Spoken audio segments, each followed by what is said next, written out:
What's going on, guys? In this video, I'm going to be showing you how to draw a creeper from Minecraft. Let's get into it.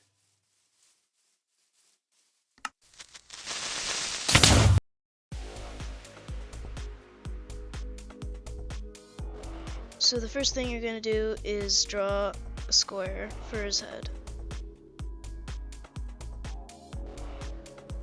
And then draw another one next to his head, just like that.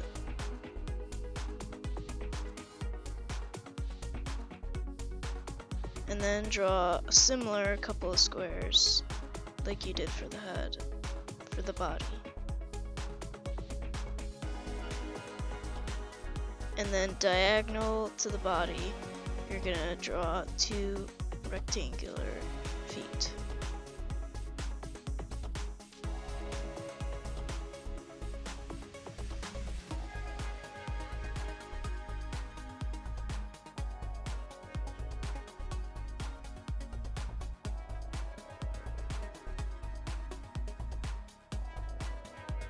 And then you're gonna draw the face.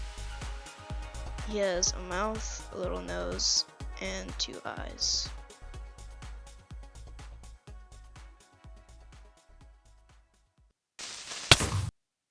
And there you have it. There's the creeper from Minecraft.